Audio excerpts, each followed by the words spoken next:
How do you think people can become better listeners? Well, that's the thing, is coming back to the media and what has happened over time, we live in a world that's constantly robbing our attention, constantly stealing our attention. So, and this is not a new theory on my part, of course. I mean, we have devices that we carry with us all the time, and sometimes we even feel like we're a failure if that device is not interrupting us frequently enough. Okay, so I think you know what I mean. Yeah. So, one thing you need to be able to do is use your device rather than be used by your device. You need to know when to let go and disconnect and when to be tuned in.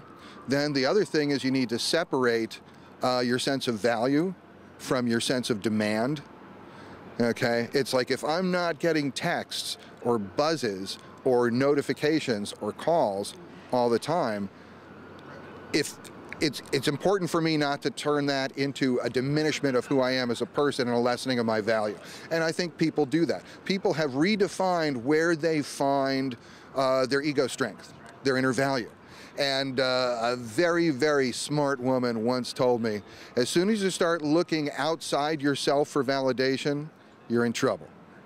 So what I do is try and help people get recentered back on who they are and what's going on for them, and treat the noise that's going on around us as noise. It's useful noise at times. I'm not saying you don't want to pay attention to it, but you don't want to let it drive who you are.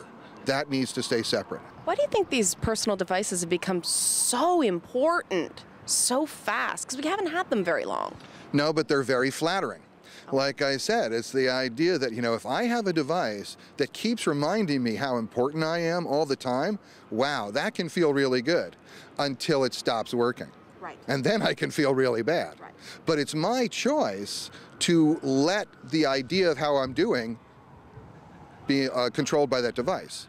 Right? But there's a lot of useful information. There's a lot of tremendous value. Technology is a double-edged sword all the time, right? It gives us tremendous advantages and tremendous value. I can't imagine what my life is without my cell phone and data connection and all that, but I turn it off at times too, particularly when I'm sitting at a table with another person. Okay, when two human beings are actually together and talking, that's not a great time to be trying to remotely connect with other people. I think go ahead and have personal connection. We're still capable of it.